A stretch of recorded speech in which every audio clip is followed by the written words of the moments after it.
Today I'm going to go over the Chapter 12 review questions, and as usual, I am not going to do question number 1 because that's just key terms and definitions. So we're going to start with question number 2.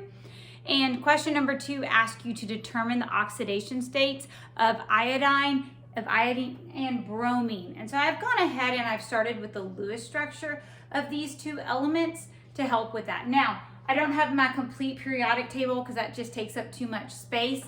But I've got the top 20, and then I've gone on and added where bromine and iodine would be on the periodic table so we can see its valence electrons. Both of these are non-metals, so it's not an ionic compound, so I cannot use their charges. But these are also both group 7, or they all have 7 valence electrons. And so if I have already put in my 7 electrons, those are my little colored magnets. And so what would happen when these come together is these 2 electrons would actually connect to make a bond here. However, if you'll remember, electronegativity is towards this part is the greatest, and electronegativity are atoms that pull electrons to them, and it increases as you move across and up on your periodic table. And so of bromine and iodine, bromine is the most electronegative element. So bromine actually pulls the electrons to it. And so when we draw charges or our oxidation states for this, what happens is iodine loses its electron, so it becomes a positive one, or just a positive, and bromine gains an electron, and so its oxidation state is a negative. For question 3, they actually give you a list of substances and they ask you to determine the oxidation state of each atom in the substances. So we're just going to go through this step by step. So the first one is potassium manganate. So you may recognize this as a polyatomic ion, but we have a metal and we have a polyatomic ion. And so when you have your metal, it's going to be its charge, it's going to be its oxidation state. So potassium is a group 1, so it has a charge of 1+. Now the rules that you learned also tell you that for this class, for most part, oxygen is a 2-. Now if I have 4 number 2s, I actually have a total oxidation state here of a -8. So -8 plus 1 gives me still, I'm still at -7. So I actually need a +7 charge to be a neutral compound. So the next compound they give you is selenium difluoride. So fluoride is most electronegative element. They tell you it's always going to be 1 negative. And if fluorine here is 1 negative, the total negative oxidation state is 2. And so this selenium has to be 2 positive. So for cadmium, it is just a single element by itself, and so our rules tell us that its oxidation state is a 0. Now the next compound we have is CH3 chlorine and a chlorine. And so we're going to use what rules we have, and the one we can use easily is chlorine is a 1 negative, and hydrogen is a 1 positive.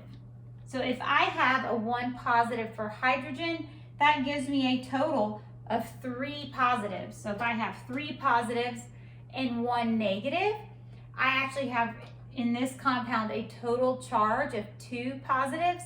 So carbon needs to be a 2 negative so that it's a neutral compound. So for calcium phosphate, which is our next one over here, I have a metal and I have a polyatomic ion. So calcium is in group 2, so it has a charge of 2 positive. And then we also know oxygen has a charge of 2 negative. Now this one gets a little bit tricky. So if I have 3 calciums, I have a total positive charge of 6. And that means my phosphate needs a total charge of, or oxidation state, sorry, I keep saying charge, needs a total oxidation state of 6 negative. And so I need to get this whole thing into 6 negatives. Well, I actually have 2 things that have to equal 6 negative. So each one of them has to equal 3 negatives. So like one phosphate will be a total of 3 negatives, so 2 phosphates are 6 negative. So if one phosphate has to have a total oxidation state of 3 negative, and I already have 4 times 2 is 8, so I have negative 8. So the phosphate actually needs to be a 5 positive. Now that one is really hard, but let's just go through. 4 2s is 8, negative 8. Negative 8 plus 5 is negative 3. If I have 2 negative 3s, this is actually a negative 6 oxidation state, and it makes a neutral compound with my positive 6 calcium. All right, so the next compound they give you is chlorine and fluorine, and we have 2 nonmetals here. And so I actually have rules I can use for chlorine, and I have rules that I can use for fluorine. But the rule for fluorine is always true. And I tell my students that for the most part in this class, chlorine is a 1 negative oxidation state. This is an exception to that rule. Because if fluorine is a 1 negative, that is a total of 3 negative. I need a total chlorine charge of 3 positive. So for P4, we basically just have 4 phosphorus all pulling on the electrons, and phosphorus is all pull with the same amount, and so one isn't going to pull any harder than the other, and so the charge on each would be a 0, or oxidation state would be a 0.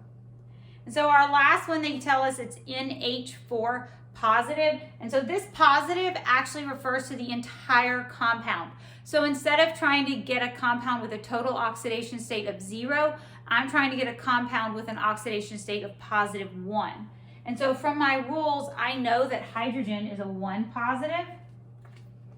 And so I have a total 4 positives here, so I need 3 so that I end up with a total oxidation state of positive 1. So for question number 4, it actually have 5 parts, A through E. I'm going to just do 2 at a time so my board doesn't get too crowded, but it gives you a following reaction and it wants you to indicate, is it a redox reaction? And if it is a redox reaction, what is being reduced, what is being oxidized, what is the reducing agent, and what is the oxidizing agent?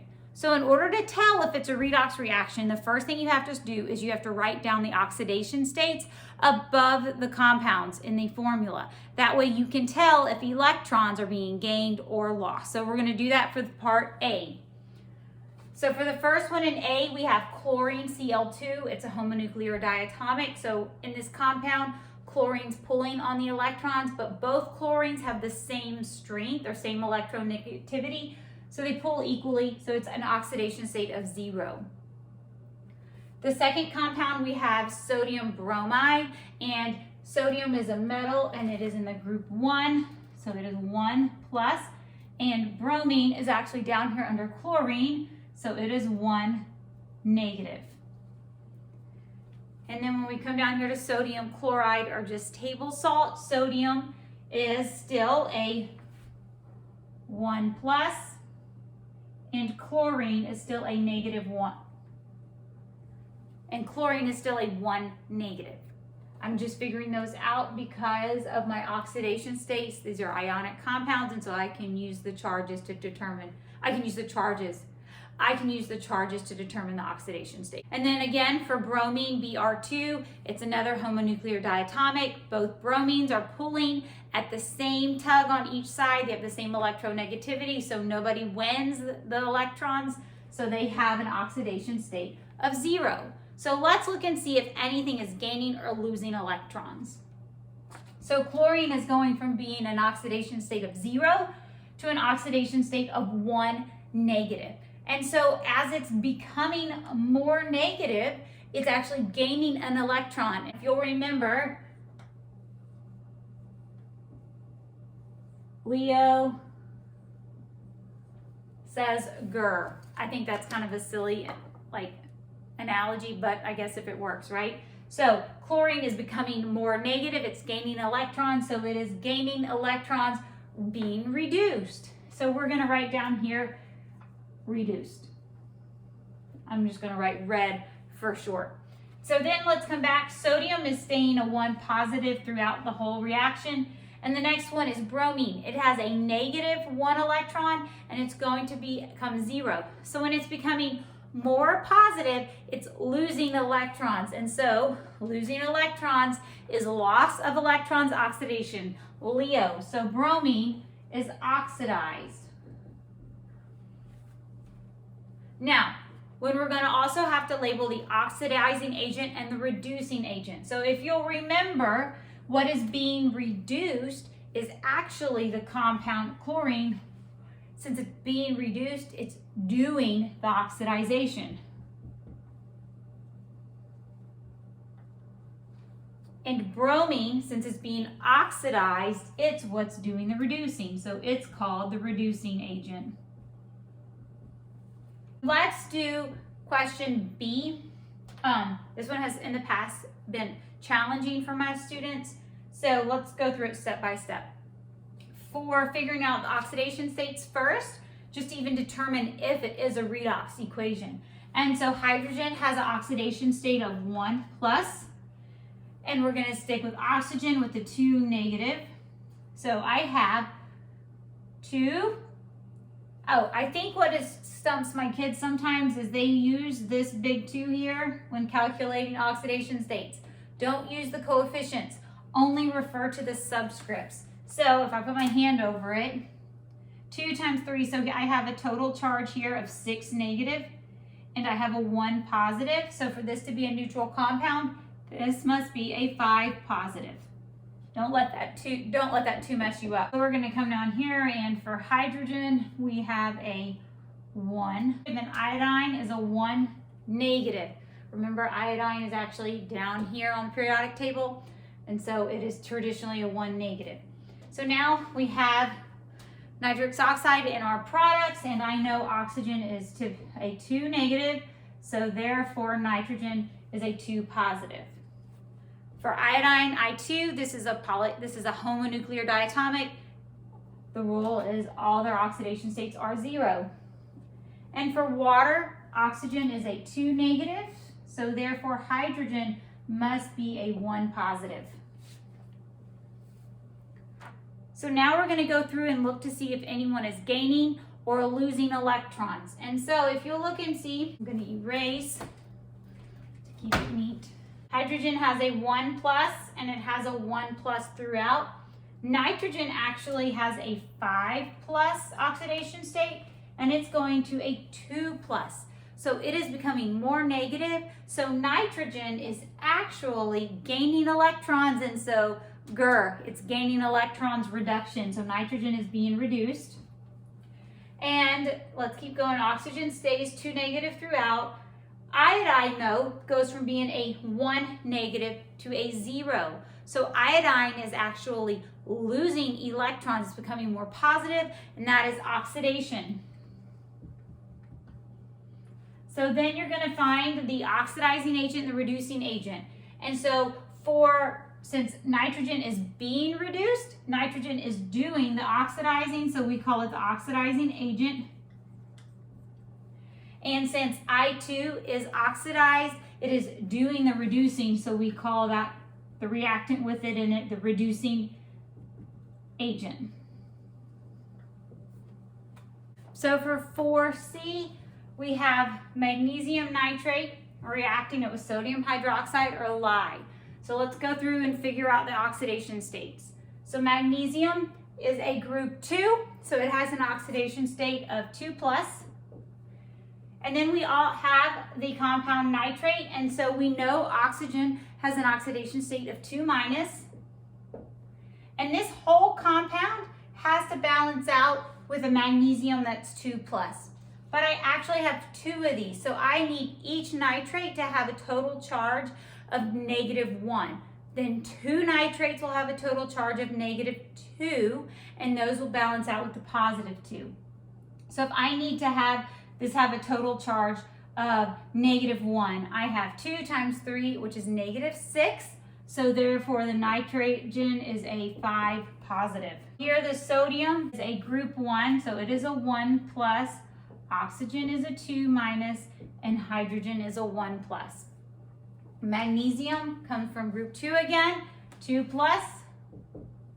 Oxygen is a 2 minus, and hydrogen is a 1 plus. A 2 minus and a 1, 2 minus and a 1 plus is a negative 1, and I have 2 negative 1s, so that's negative 2 plus, that makes a neutral compound.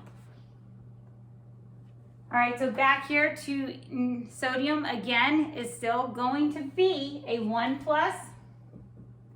Oxygen is a 2 negative, so I've got 2 negative times 3, which is a total of negative 6. And so I have 1 positive, so I need 5 positives here. All right, so magnesium stays a 2 plus throughout. Oops, that's an arrow. Sorry about that. Nitrogen stays a 5 plus throughout. Oxygen stays a negative 2, and hydrogen stays a positive 1. So this is not a redox equation. So you don't have to do anything else on this one. So this is for D. We're going to first figure out oxidation states. So potassium is a single element all alone, and so it has an oxidation state of 0. For figuring out oxidation states of water, I know that oxygen has an oxidation state of 2 negative, and so this is a total of 2 negative, so I need a 2 positive. Remember, we're not looking at the coefficients, so this has to be a 1 positive. 1 times 2 is 2, so they cancel out and make a neutral compound. For potassium hydroxide, potassium is not alone, so it's not a 0, but it is still in group 1A, group 1, right here. And so it has an oxidation state of 1 plus, and oxygen is 2 minus, and hydrogen is going to then be a 1 plus to have a neutral compound. And then the very last compound is hydrogen, and it's as a homonuclear diatomic here. It is 0. So let's look and see if anybody is losing electrons or gaining electrons. Well, potassium is going from being a 0 to a plus 1. So when it's becoming more positive, it's losing those negative electrons. And so losing electrons is oxidation for Leo. Losing electrons, oxidation. So potassium is oxidized. Hydrogen is going from having a plus 1 oxidation state to a 0. So it is becoming more negative. So it is gaining electrons. So it is being reduced. Since potassium is being oxidized, it is what is doing the reduced. So it is the reducing agent. And since hydrogen is being reduced, it is what is doing the oxidizing. So it is the oxidizing agent.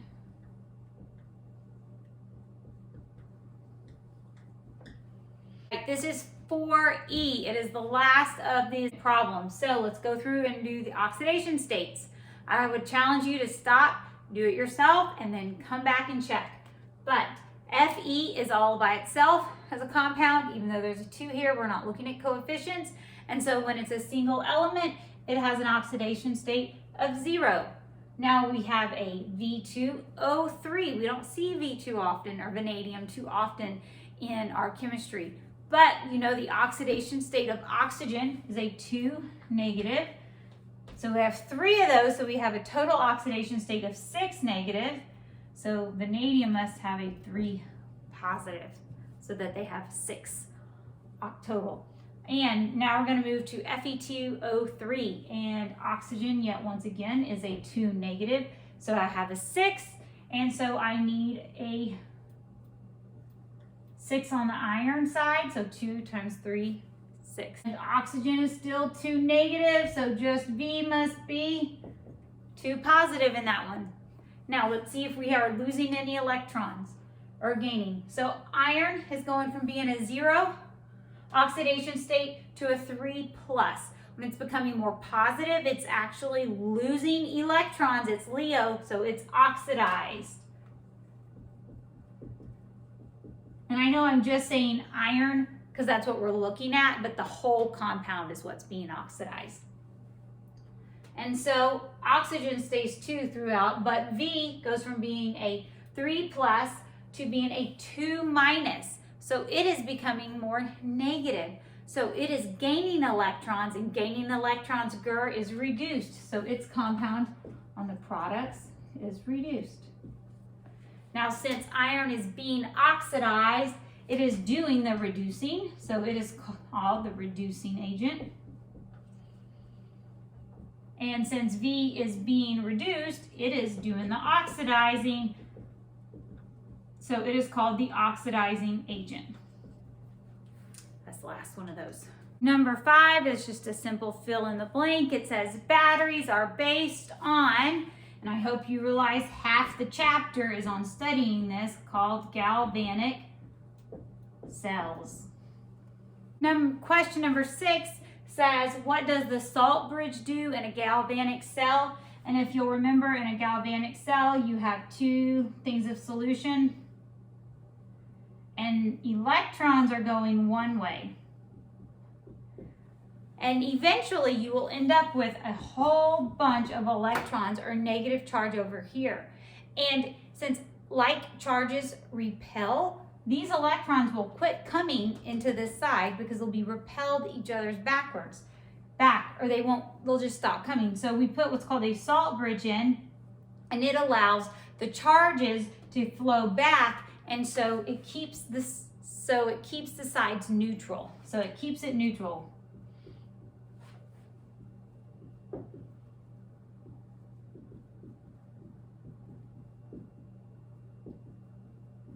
So this salt bridge keeps the sides neutral and keeps them from having a buildup, and particularly this side from having a buildup of negative charge. Question 7 describes a galvanic cell and it wants you to analyze what's going on in the cell. And so it says one side of a galvanic cell has Fe3+ ions in it, and they're becoming Fe solid. And so let's think about on this cell. So if it's going from being 3+ to 0, it's actually gaining 3 electrons. And so when it's gaining electrons, it's GR, reduction. Now, I know that if it's being reduced, it's happening on the cathode. How do I know that? Ms. Holly, how do you know that? I just do. And that's one of those things that you just have to learn is reduction happens on the cathode and oxidation happens on the anode. And if you're one of my students, I would write that fact on your card so that you can remember it. And then the question asks us, are the electrons flowing towards this side or away from this side? Well, this side is gaining electrons, so they're flowing towards this side. And the next part says, in the salt bridge, are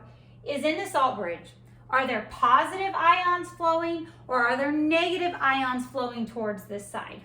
Well, if this side is gaining electrons, it's constantly being more negative, so to keep it neutral, it's going to need some positive charges coming that way. All right, question 8 asks you to draw 2 galvanic cells.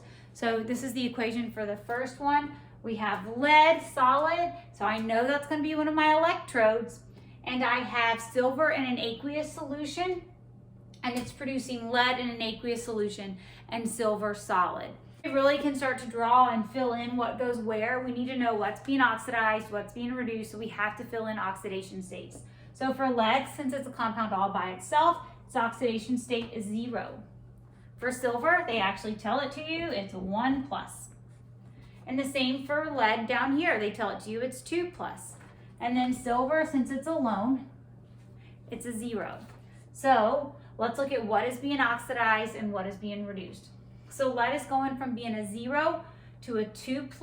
So it's becoming more positive. It does that by losing electrons, and Leo, losing electrons, it's being oxidized, and silver is being reduced. I'm going to draw in my electrode because I know I have solid lead as an electrode.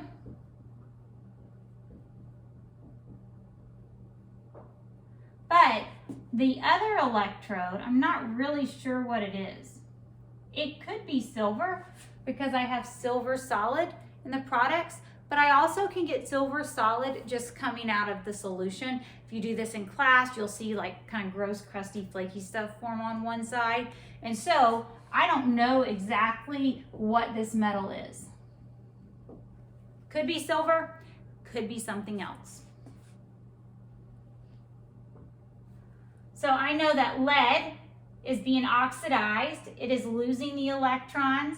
And over here where we have silver, it is being reduced. It's gaining the electrons. So the electrons are flowing towards that side.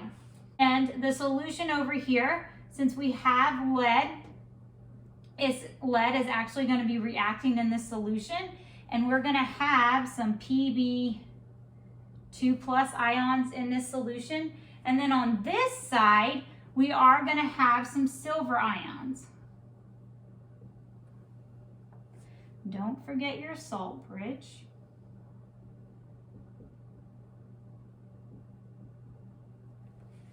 The other thing you always have to label is cathode and anode. And so oxidation happens, or LEO happens on the anode, and GR happens on the cathode. So we said that lead is being oxidized. So lead is going to be the anode, and this is the cathode. And that's it. All right, 8B. I'm feeling a little tricked right now because when I started this, I flipped through and I said, oh, there's only 18. But I missed the fact that there's like 5 parts to one problem and 2 to so many more questions than 18 actually. But we're on 8B, so we're getting there. Our last drawing of our galvanic cell. We have chlorine and reacting with hydrogen. Chlorine is a homonuclear diatomic here, so it has an oxidation state of 0. Hydrogen is also the same, so it has an oxidation state of 0. Chlorine, a little messy, 1 negative, right up there so you can see it, and hydrogen going to a 1 positive. So if we have chlorine going from being a 0 to a 1 negative, it's gaining the electron, so it's being reduced, and hydrogen is being oxidized.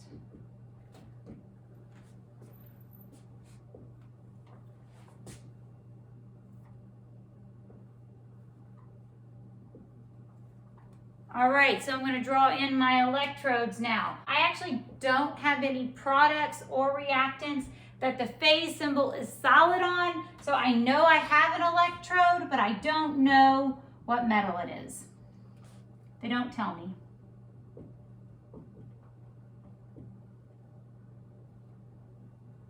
So in one side I have chlorine, and those chlorine ions are becoming Cl- ions. And then in another solution I have hydrogen, and it's becoming H positive. Now if the hydrogen is the oxidized side, what happens on the oxidized side? It's called the anode. And the chlorine is the reduced side, and that is called the cathode. So since this is the reduced side, this is the side that's gaining the electron, so they're going this way this time. And then you have to have your salt bridge. All right, number 9, there's 2 parts to this problem. They're going to be giving you 2 separate redox equations to balance. I have actually, as I wrote on the board, left off those phase symbols of solid and aqueous to try to make it a little bit easier to see. And if you'll remember with these, we actually have to balance the number of electrons that are being traded here. So let's see what's going on with the electrons by writing the oxidation states. So iodine, they tell you, is a -1, or so a 1 negative. Silver is a 1 positive. And when it goes to the homonuclear diatomics, it is a 0. That shouldn't be a 2. But it's, as silver as a straight element, is also just a 0. All right, so now this reaction, we're going to actually balance the atoms first and then balance the electrons. So if we'll notice, we have 1 iodine and I have 2 iodines.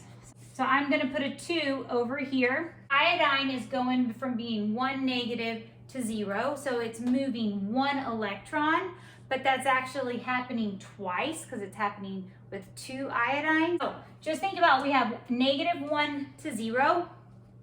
So that's iodine gaining 1 electron, except it's happening twice. So iodine is gaining like a total of 2 electrons. And so for them to gain 2 electrons must be lost.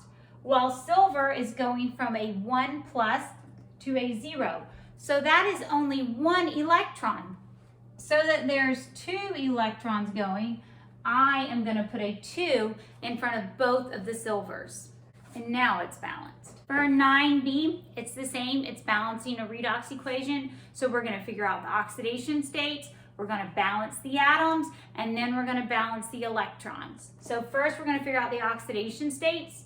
And barium is a 0 here, and then gold at the very end is a 0, and I know the other 2. I have 1 barium to 1 barium, 1 gold to 1 gold. Balancing out the atoms, they are already balanced out. So the next step is to balance the electrons. So when barium is going from a 0 to a 2 plus, it's actually losing 2 electrons.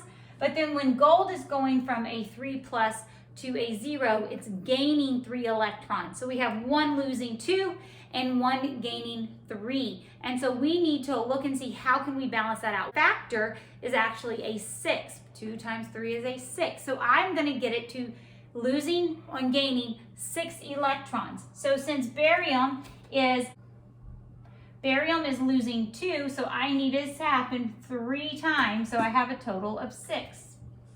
And gold is gaining 3. I actually need this to happen 2 times, so I have a total of 6.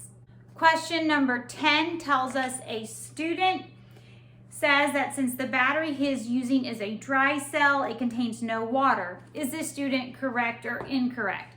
Well, the student is actually incorrect because we've talked about even though a galvanic cell in a battery isn't using aqueous solutions like you did in your galvanic cells, there is actually a salt bridge through that has a water solution to it. So there is water in a dry cell. Question number 11 says in a zinc carbon battery, is carbon the anode or the cathode? And this question is taken directly from the reading on page 377. It is actually, this is the first type of battery. And in this type of battery, carbon is the cathode. And question number 12, I kind of just answered it when I went over question number 11, but it asked what is the first type of battery that was created, zinc carbon or an alkaline? Well, alkaline is what we use today, but the first type that was actually created was a zinc carbon battery. Question number 13 also refers to a zinc carbon battery and an alkaline battery, and it asks which one of these batteries can be recharged. And the actual one that can be recharged is an alkaline battery, which is a benefit, which is one of the reasons why we switched over from zinc carbon batteries to alkaline batteries. So an alkaline battery can be recharged. So since we just talked about how an alkaline battery can be recharged, let's switch to question number 14, which kind of does relate. It says, which of these 2 batteries has the components of the salt bridge that actually take parts in the reaction and runs the battery? And that happens in a zinc carbon battery. The salt bridge is actually part of the reaction, and the salt bridge is used up during the reaction, which is why we cannot recharge this battery. For the alkaline battery, the salt bridge is not used up, and so we can actually recharge it by running all the electrons over to the other side and getting the battery where it can work again. But this one uses up its salt bridge.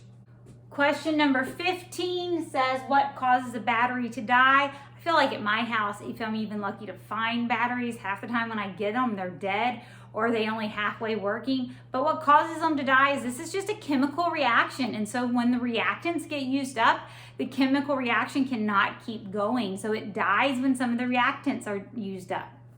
Question number 16 asks us which batteries in this chapter that we've talked about have a pH of less than 7.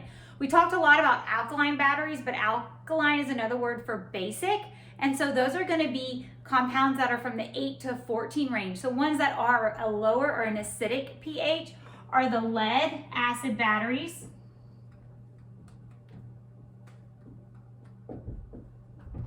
and the zinc carbon batteries.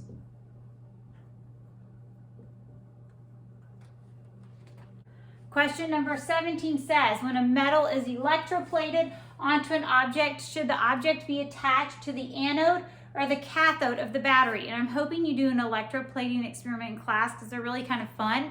But metals, if you'll remember on the periodic table, form positive ions in solution.